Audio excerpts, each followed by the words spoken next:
I'm delighted to welcome to the show today lovely chap called Greg Lourens, who is from Fit for Any Age. So welcome to the show, Greg, and please explain what you mean by Fit for Any Age.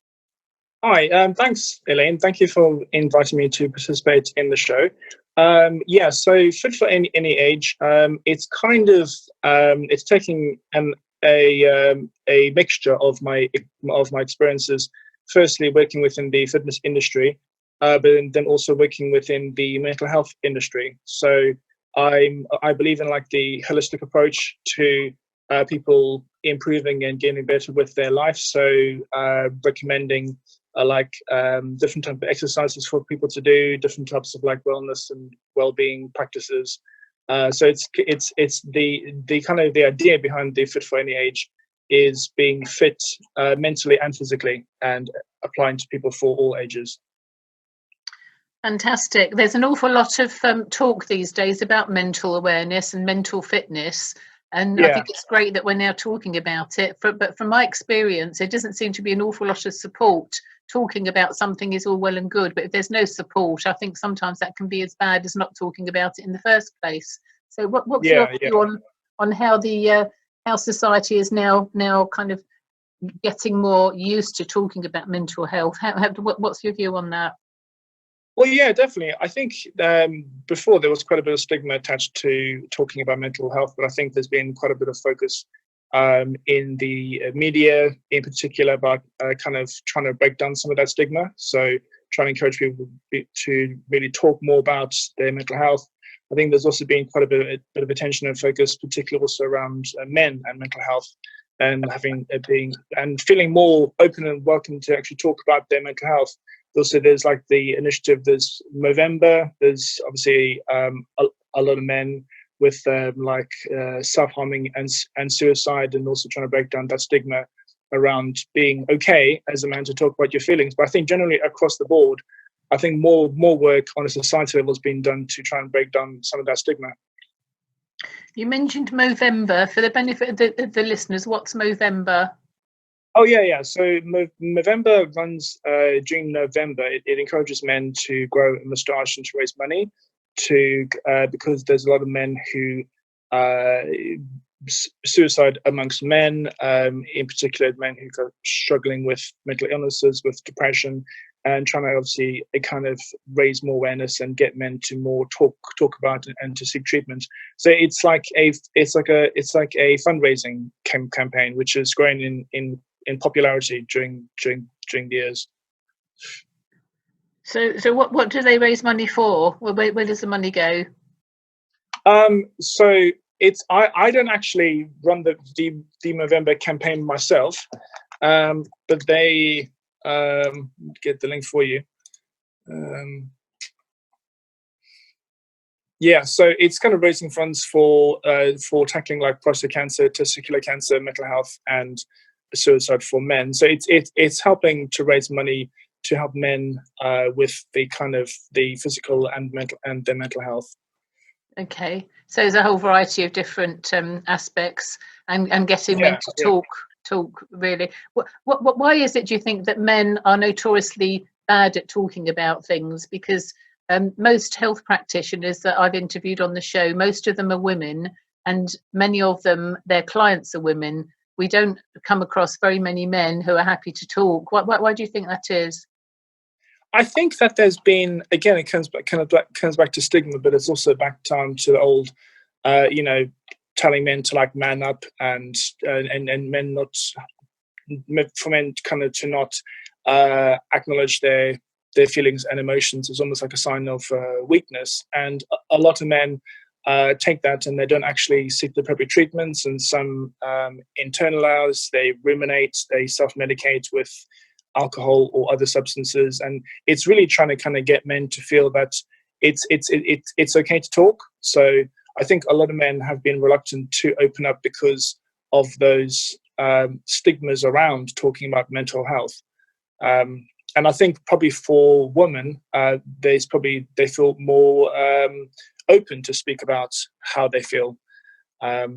But yeah, I think there's work that's been done around the moment to kind of make men feel more comfortable to talk about how they feel. Who should men talk to when if they kind of can get the courage to speak up about how they're feeling, what's happening to them, and how they're managing or not managing or whatever? Who should people talk to? I mean, where do you go? What's the first point of call if listeners know somebody who's struggling? Where would you signpost people to? Well, I mean, I think obviously first starting with friends and family, if there's any kind of family you feel you're able to confide in. If you don't have that support, there are the Samaritans. It's a free 24/7. It's a free call as well. I think it's telephone 116 123. And obviously, they can also speak to their GP if they want any support. Obviously, if they were to be in crisis, then obviously they would refer them on to the crisis services. But I'd probably say confiding in friends and family, contacting Samaritans, speaking to GP. Cool. How did you get into this, Greg? Into the mental health awareness and linking it with physical health. Well, so a couple of years ago, about 8 years ago, I worked in the fitness industry, and I helped people to obviously meet their fitness needs and their fitness aims. And I had GP referrals for patients who came from the community for mild to moderate depression, and I helped them with some of their exercise. And obviously, there was quite a bit of research into the benefits of medication and some form of activity to help with some form of mental illness. And it's made me explore the mental side of it as well. Prior to that, I've done a work in psychology. So I built on my mental health training, and I joined both of them. And as I kind of gone through in my professional career, I've seen the continued benefits of helping people holistically. So not only with their fitness, but also with their mental well-being.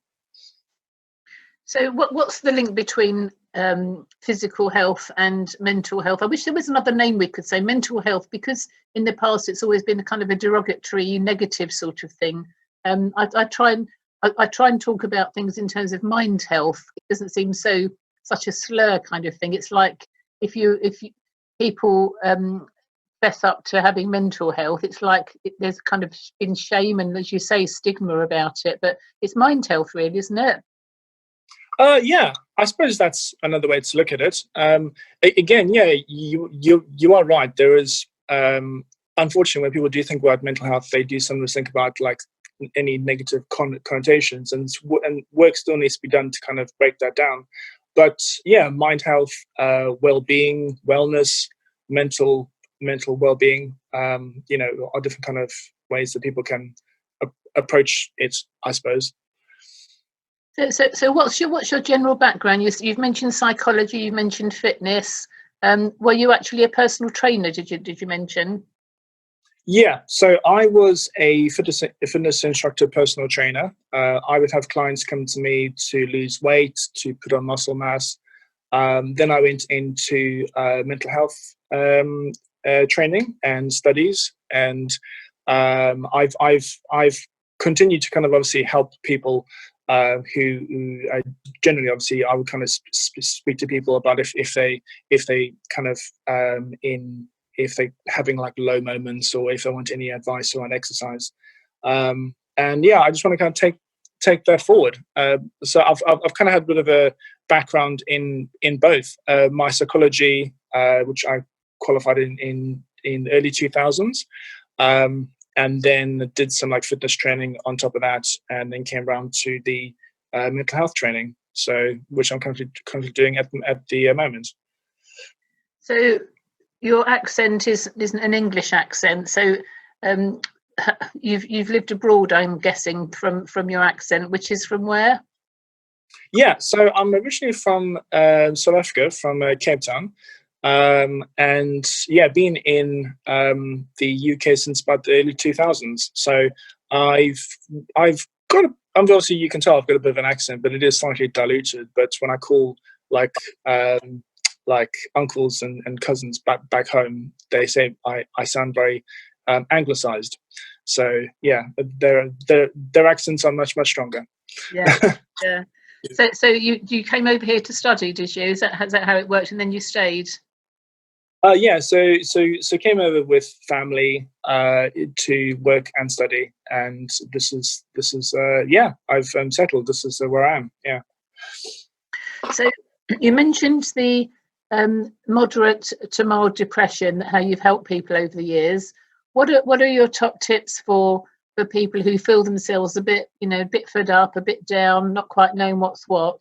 Are there any simple exercises, any simple tips that you can suggest for them to do, for the listeners? I think, I mean, obviously for it just would be like general advice, but it would be obviously applicable to each particular person, again according to your level of depression and the duration and the onset.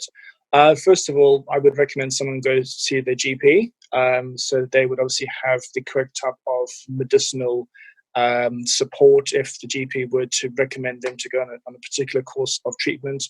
That would be my first. In terms of anyone who wanted to kind of make themselves generally more active, again, it would be applicable to their physiology and their physical makeup. So I would look at the person, I kind of see what they like to do. If they like to take the dog for a walk, I would start there. If they like to, I think the best way for people to kind of to do activity and to be consistent with activity is to find something that they enjoy. I'm not going to have someone who doesn't like going to the gym. So I probably would have them first start to see their GP. Obviously, the recommendation of the GP, if the GP has recommended any kind of like medicinal input, and then I probably would just start to talk to them about what they like to do, and gently kind of build it up from there. As you rightly say, it's very important to do something that you enjoy, isn't it? Even though you might be feeling a bit fed up. If you're fed up and then you're forced to do something you don't enjoy, it's like a double whammy. It's it's a double downtread, isn't it? So the what's his name? The TV doctor, Dr. Rangan Chatterjee, talks about social prescribing and people who are on their own. To perhaps don't have the support of friends and family that, as you suggest, is a good support network. If they don't have that, because there's an awful lot of people now on their own, aren't there? They are, yeah. So with the social prescribing, joining groups and going for walks, joining walking groups, or if you don't have a dog and you want to go for a walk, join a walking group. Or perhaps an allotment group, or something like that. So group stuff is very good. Kind of a sense of belonging, isn't it? Yes, absolutely. And again, I think if you have someone who is like depressed or is quite low, what people generally tend to do is they tend to isolate themselves. So they tend to not engage, and then when they tend to isolate themselves, then they might not be. That would also have a further kind of impact on their mental health and their well-being. So definitely, I think maybe getting them to join like social clubs, again, something which could be signposted through their GP, and even if they kind of just meet for like a coffee, like once a week, that would be a way to kind of get people to just get out the house and just to mix with people. But I think definitely kind of getting people to like meet up. Like-minded others who might be experiencing the same, especially if you are living by yourself. It's easier said than done, though, isn't it? So if fortunately, I've had a couple of moments, shall we say, in my 60-something years, but I can't say I've always been lucky. I've never really suffered with depression. I'm everybody's nightmare. I'm so optimistic. I get myself in trouble. Because I believe anything is possible. Only what's the question? The answer is yes, sort of thing. And I know I do get on people's nerves with that. But for people who are depressed and lonely, on their own, they don't have a support network. And here we are, saying, "Oh, go to your GP, go join a group, do all this." It must be so hard, really, really hard. I think yes. I mean, it can be difficult, but I think and it can be also very, very difficult for a person to even go to see their GP. I think probably what's important is for them to just try to pick up the phone and just to call the GP and just say, look, can I see someone? I just want to talk about my mental health and my mental well-being. And there's times under exceptional circumstances where the GP might be able to speak to them on the phone. But again, to reach a differential diagnosis, it probably would be more appropriate for the person to actually physically see the GP, because the GP might also need to see if there's any underlying physical health issues that need to be addressed. And then, there's lots and lots of GPs. They being trained around mental health and mental well-being. So there's more training, there's more emphasis. So they would also be able to signpost people, and they'd be able to support people and kind of support people in their own time. I think also for people who depression, sometimes the GPs might also signpost them towards things like talking therapies, which would be another good way for them to work. And talking therapies, it can also be quite flexible. So it can either be through telephone calls. Obviously, there is the face-to-face, but again, if the person isn't comfortable to meet for face-to-face, there's the option of like phone call talking therapies, which again they can discuss with their GP. Yeah, and there's also Facebook, of course, now as well. Various different groups, private groups. So it's you're in a secure environment with people who understand. I think a lot of good has come about with the social media, although some people say, it's controlling now, and social media is so big now and it controls us. But you can use it to great advantage when you've got situations where people can't physically bring themselves to talk face to face. They could send an email to the doctor's surgery, they could post a message on the Facebook group, and ways as well. I think yes. I mean, obviously, social media has merits.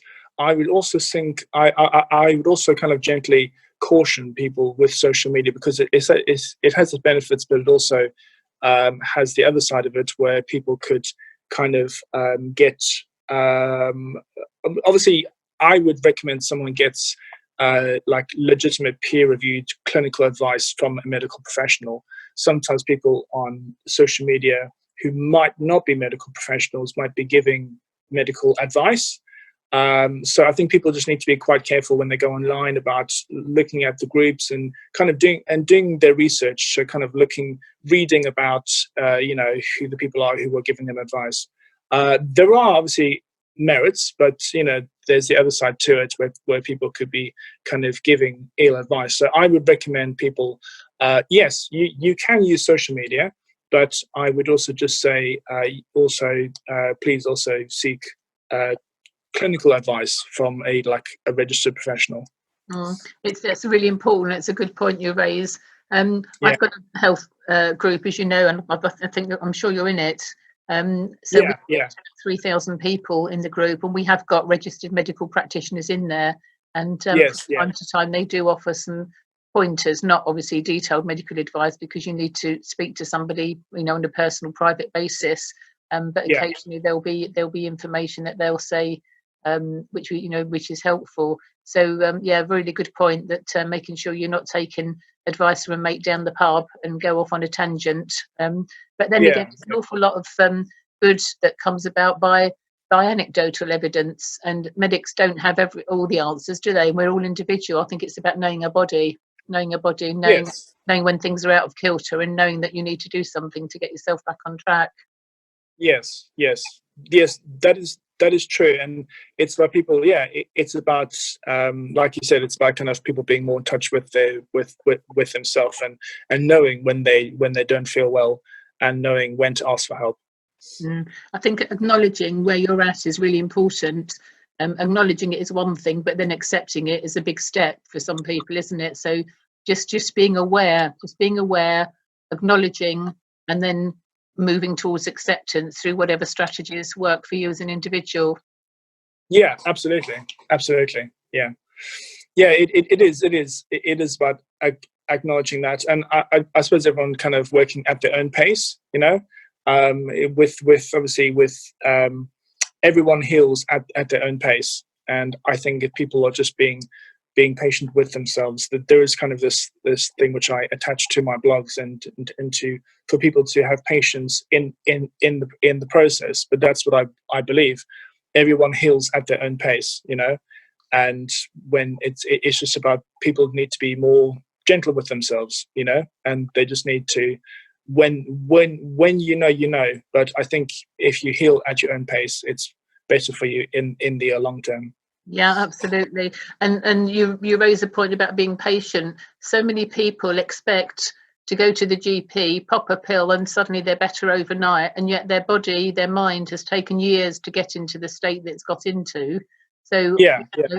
human beings, we want instant gratification, everything, just we want it now. And again, with social media and the pressures all around us, we expect things done immediately, but it's with our health, it's not practical, is it, to expect that? Yeah, and you raise a very good point there, because we do live in a society where there is a lot of people kind of want things instantly, and it's trying to kind of, because as you mentioned, obviously, if someone's put on like a course of treatment, it might take several weeks, it might take several months for them to have effect, and to kind of for people to kind of slowly just kind of come to the realization that these things will take time. But some people, they might not stick with the course of treatment, either because of undesired side effects or because they're not seeing results as quickly as they wanted to. And again, it's about having that conversation just to have with people, to be like, look, you need to have patience in the process. It will take time. But generally, when people kind of stick with something, then eventually they will have results. But yeah, absolutely. It's about kind of having that discussion and kind of educating people to kind of to wait for things to happen. Absolutely. It's taken me a long time to get my head around that one, because of my personality style and my impulsive nature. If I want to do something, I just snap to it and get it done. But not everybody's like me. We're all completely individual in terms of how we approach anything. And a lot of people will prevaricate, they'll and ah, they're not sure, they read something, it says do this, and something else says, oh no, don't do that, do something else. So people get overwhelmed, they get dizzy with all the Dr. Google advice and friends advice and so on out there. It can be quite a minefield, can't it? It can be, yeah. And you mentioned Dr. Google. It can be quite daunting, and it can be quite terrifying. I think anyone who Googles their medical symptoms on Google, it's probably the worst thing, because it'll tell you any number of things. I think it's quite easy for people to be bombarded with too much information, and sometimes people need a filter to kind of focus on what is most kind of prevalent thing. And again, I think it kind of comes back to people seeking help with medical clinicians and medical professionals. But I think sometimes also we tend to kind of clutter our lives and tend to overburden ourselves with too much. So I think sometimes it's for people to kind of look at their priorities and to see, well, what are my priorities at the moment? Do I want to, I want to feel better about myself. Okay, so let's work on that. How can I do that? If I want to kind of lose weight or feel better, okay. And it's about the long term. It's about setting like smart goals. It's about because I think if people kind of have like a long-term goal and realistically set the small goals for how to reach it, they're more likely to kind of get there. So it's about having people to kind of minimize and to focus on maybe like one or two things at a time. I think sometimes when we got like 100 things going on, it's too much and it became a bit overwhelming. So I would recommend people they'd start on like one or two small focuses and then create like mini steps to kind of get to where they want to go. So, if they're feeling quite low, I would say yes, obviously see your GP, and then maybe kind of make small social connections, and then slowly build up from there. And as you were saying, sticking to it, because it's little steps and gradually building up the confidence from the little steps. I know the experts will say it takes so many repetitions of something to become a habit, and there's various different numbers, but it's at least 21 from my reading, that you need to do something at least 21 times. Some people say 30, and then you've got the the expert level. So if you're, learning to play an instrument, it's is it 10,000 hours or something like that. So it's the repetition, it's the sticking with it, as you've mentioned, that's important, and not expecting instant results straight away. And then also, I think logging, journaling your progress. So if you write, I've started keeping a journal for the first time in my life, and I found that looking back on certain things, I've realised how far I've come, because I've kind of drew a line in the sand on certain things, and I'm looking back now and going, oh wow, that's where I was then. Look where I am now, and that's a kind of an easy way to feel better about things, because you're gradually moving towards whatever the goal is, as you say. Yeah, absolutely, and that is a brilliant idea, and a brilliant suggestion. I think keeping a journal is really good for people for many levels, because, like you said, it's a way for people to reflect on their journey, but it's also sometimes, if people are finding it difficult to communicate their frustrations and their feelings, they can kind of put it into the journal, and then they can reflect back on it. And it's also kind of helping them to take a step back from it and to have that perspective. But I suppose it's also a fantastic idea to keep a journal if someone is feeling slightly despondent, and they can look back and they can say, wow, this is where I was a year ago, and look how much I've done, look how much I've accomplished. And I think that's a fantastic idea. I think it'd be good if more people could keep journals. It could really kind of help them to reflect. Yes, yeah, and there's lots of good journals out there now. The other thing about vision boards, lots of people, I've never done this myself. I found it a bit sort of flim flam floppy sort of thing for me, because I've got a vision in my head of how I want things to be, but lots of people can't seem to vision things. So cutting out pictures of they want to get a nice car, so looking at the model of the car they want to get, or the house they want to live in, or the type of holiday they want, or the clothes they want to wear, this sort of thing, cutting out from magazines, newspapers, whatever, and then pasting them on a board with some goals, and then gradually working towards those goals. That also works for some people as well, which is another way that listeners can perhaps make little steps towards whatever their goals are. Oh yeah, no, yeah. I mean, that's also another fantastic idea. I think people sometimes, if they have like a visual reminder of their goal and kind of what they're working towards, it's a great way to motivate them to kind of keep working towards their goal. Yeah, so it's just sticking things around the house, post-its, or a picture of the vision board on the fridge and things like this, things that they go to. So it's about getting the picture deep into the subconscious, so that it becomes, one day it becomes a reality. Like the sports people, they vision what they, the golfers, they envision the ball going into the hole before they even step up to the tee, don't they? And it's imagining what your life would be like if you're in a good mind state, and then you're kind of halfway there. I found that with the mentoring that I've done over the years with cancer, the people who have a more positive image of where they want to be, they recover a lot quicker than people who are feeling negative. And it's obvious, really, that's not rocket science. But on your point of being overwhelmed and so on, that's why I've created the Perfect 10 Wellness Program, because in all the time I've been mentoring, there again and again 10 different areas crop up as being the key things that people need to look at, and everybody will be different in these 10 areas. And there's a free download on my website, perfect-health.co.uk. So there's a free assessment tool that people can go to on there to see what the 10 areas are, and that's great. To download and do a free assessment, and then they can go, okay, well, my body is the thing that I'm really, so maybe I need to, if I lost weight, then I would feel better. Well, how do I lose weight? What do I eat? This sort of thing. Or friends and family might be the issue. Maybe there's lots of negativity going on in the family. Well, maybe I need to give a rest, move away from those sort of people, be more with more positive people. Or maybe I need to look at my values. Am I doing one thing, saying one thing and doing another thing? And that's a big thing that a lot of people don't realize that affects their mental health. So and in the work environment, what's the work environment like? So many ways that we can get depressed and feel down and so on, but exercise whether it's walking the dog, as you say, or going to a gym if that's what you enjoy. To me, it's I'd sooner stick pins in my eyes. I've tried it many times. It's not my thing at all. That's okay. That's okay. But being true to yourself, really, isn't it? Yeah, absolutely. And again, it's finding what you enjoy. I think people have been normally kind of ascribed activities which are outside of what they like to do, and they're like I said earlier, they probably would not stick to it.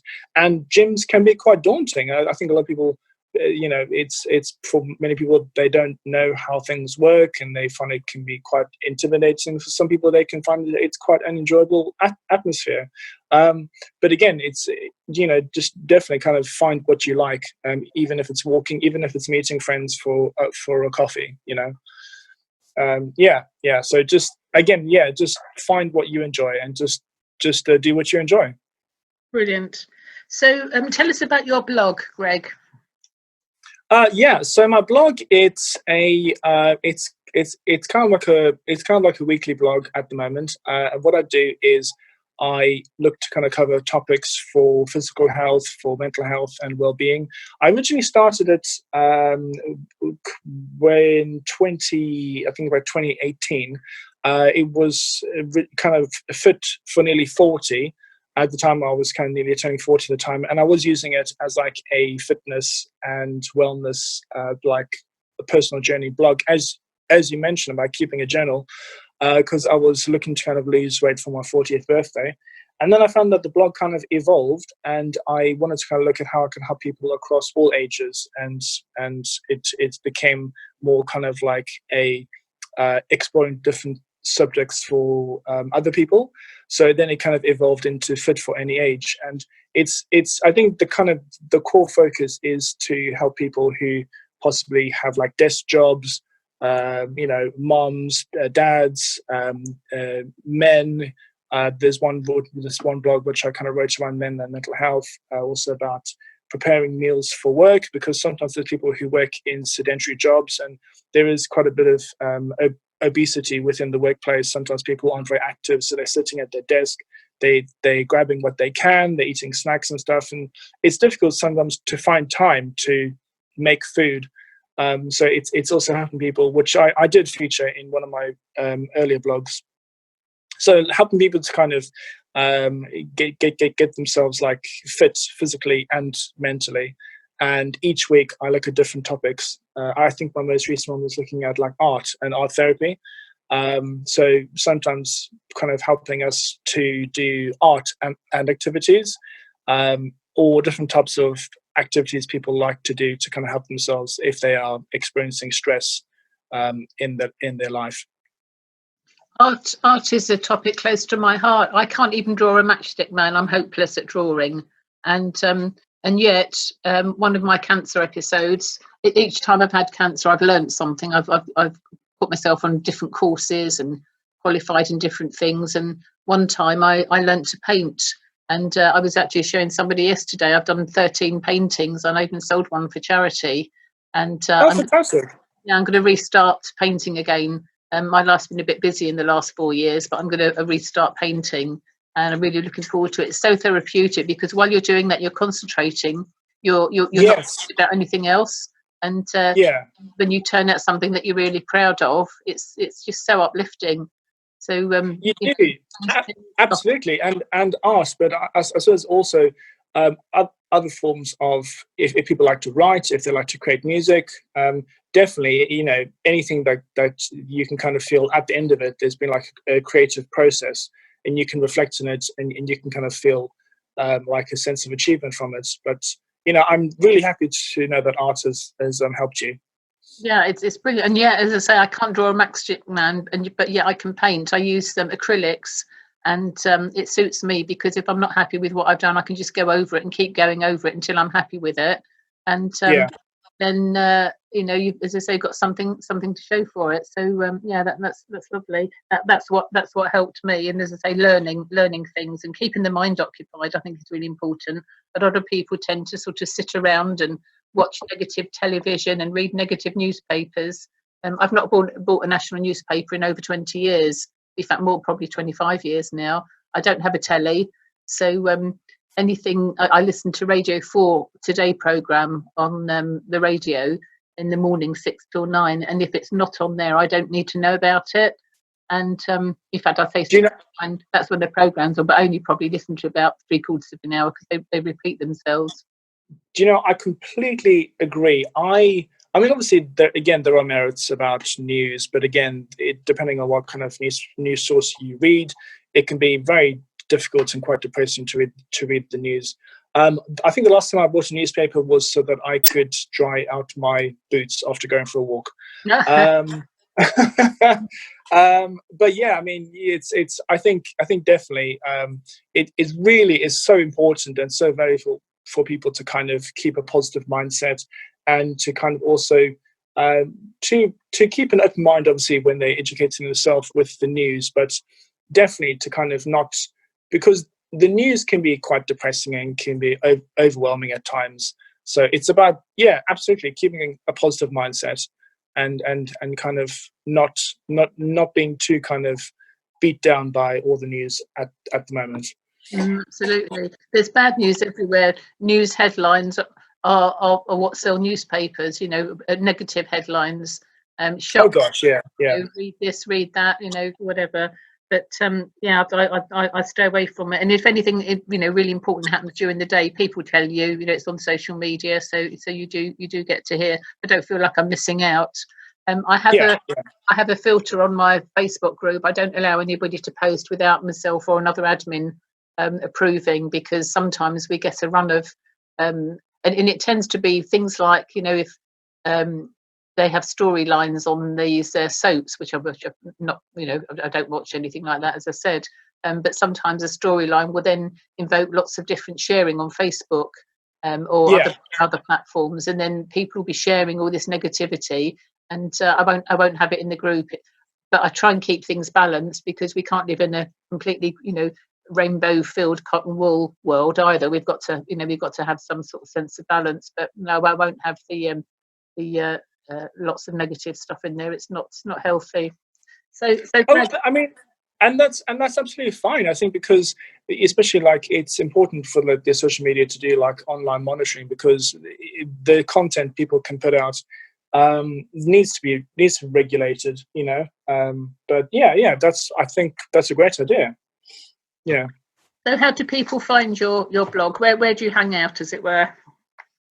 So I'm online.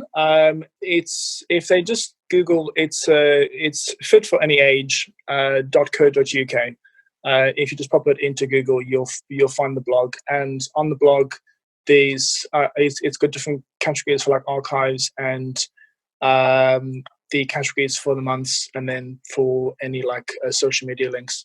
I've also personalized it so that it includes details about what is Fit for Any Age all about the author, and if they wanted to subscribe to the blogs. Cool. Okay, we shall have a look at that. And you have started posted in my group, which is great. So feel free to keep doing that. I'm interested in an archive one you just mentioned about the what to eat if you have a sedentary lifestyle. That's a question that often crops up. And people say, oh, I can't be bothered. It's easier to have fast food and I haven't got time. Well, make time. You are the most important person in the world. If you're not going to make time for yourself, who else is? I get quite cross when people say time. Do you know what? Absolutely. And I completely agree. I think because there's lots of people who they would finish work, and understandably you're tired, but it's making it ultimately it's about making the decision. It's do I want to continue to watch the box set of what I'm watching, or do I, because I mean each episode is what, half an hour, 40 minutes, or will I spend that time to make dinner and make my food for tomorrow? Yes. It's about making those conscious choices. And people sometimes say, oh, I don't have time. It is about making time at the end of the day. And it's also about it's so and people who obviously, when they do buy food on the go, it can be quite, as we know, it can be quite processed and obviously not very healthy for them. So I completely agree that people need to make time. But I think it's also about educating people, because people sometimes don't know how to make healthy food and make healthy choices. I've had it for the weekend, and it's very simple things. My friend's gone home now with a very simple thing that he's taken on himself. He's going to go and buy a soup maker because he finds he loves soup, but to make it, it's such a lot of faff. And I said, "We'll get a soup maker," and I showed him how I made soup with my soup maker. 20 minutes, go and have a shower, come back, and you've got lovely, fresh, organic soup and you know exactly what's in it. Delicious. Yeah, no, that's a brilliant idea, and there's so many other things people can do if they want to make. People can get, like you mentioned, a soup maker, bread maker. You know, even if people kind of want to make, like, they can do like a slow cook chicken, or I mean, if people are vegetarian, they can also do vegetables as well. But they can cook things, and they can kind of put it into like Tupperware containers, and they can freeze it, and they can have it for the week. So I think it's about just being creative and kind of looking at how you can kind of make time to make food. But yeah, the soup maker thing is a really good idea. So it's been lovely speaking with you, Greg. Just to recap, your website and your blog is fitforanyage.co.uk. Yeah, that's it. And are you on social media as well? Yes, I have a Facebook page. It is, I'll find the link for you. It's facebook.com/fitforanyage. Okay, so brilliant. And that's a page, is it? Yeah. So that's a page. That's a health and wellness website, but obviously that's also a link. And I will obviously post things of health and wellness topics on that site as well. Brilliant. Okie dokie. And I asked guests to choose a couple of songs, and you've chosen Head Full of Dreams by Coldplay and Don't Stop Believing by Journey. Why did you choose both of those, Greg? I think they're quite positive and upbeat songs. And I just kind of have like, I just feel quite positive when I hear those songs. So yeah, those are my songs. Brilliant. Okay. Well, thank you very much for spending time today with us. And for listeners, lovely to have you join us again. We're online again next Tuesday, 4:00. And don't forget that the show is repeated again now, 11 o'clock on Saturday morning. So if you didn't manage to make notes today, you can listen again on Saturday. And also there'll be an opportunity once our sound engineer has stripped the music out, because we're not allowed to listen again with the music because of the Performing Rights Society. The link will also appear on my website, perfect-health.co.uk. So thanks for listening. Thank you very much, Greg Lourens, for being with us today.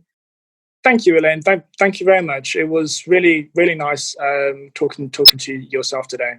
Fabulous. And please, as I say, please do post in the health group on Facebook, which is Perfect Health Wellness Club. Okay, bye for now, everybody. Thank you. Thanks, Elaine. Bye.